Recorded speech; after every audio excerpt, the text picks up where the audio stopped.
എന്നെ പറ്റി എഴുതിയിരിക്കുന്നു.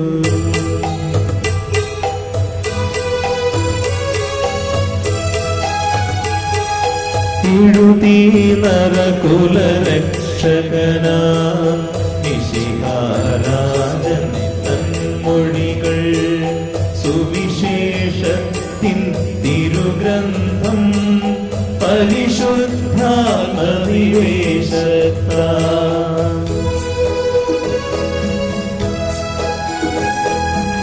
യൂദയസഭയിൽ മത്തായി മർക്കോസിലെ ജനതയ്ക്കായി ലൂക്കായി തിരുസഭയിൽ യോഹന്നാനെ എഫേസോസിൽ ജനതീഗ്രന്ഥം ധ്യാനിത്തു നിൻ മഹിമകളെ മണ്ണിൽ വാഴ്ത്തി നമിക്കുന്നു, മണ്ണിൽ വാഴ്ത്തി നമിക്കുന്നു.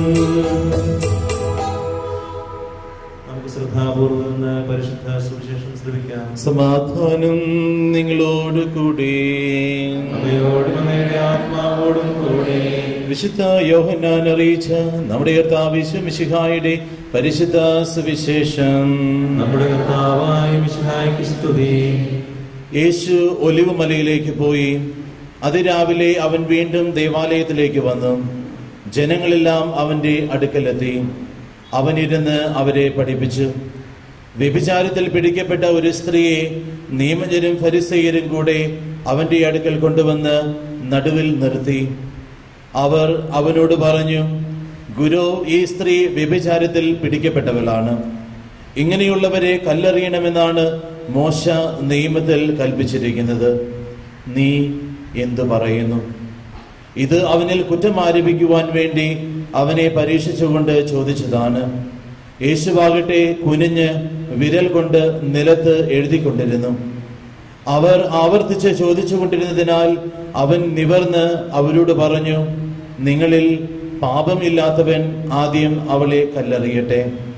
അവൻ വീണ്ടും കുനിഞ്ഞ് നിലത്ത് എഴുതിക്കൊണ്ടിരുന്നു.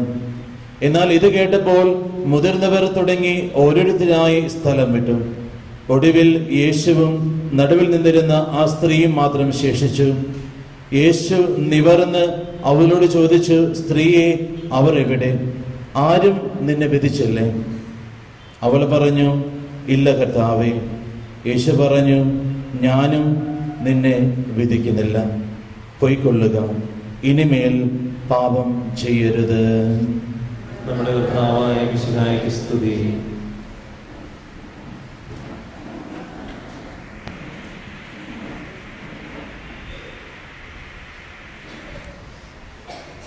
ഇന്ന്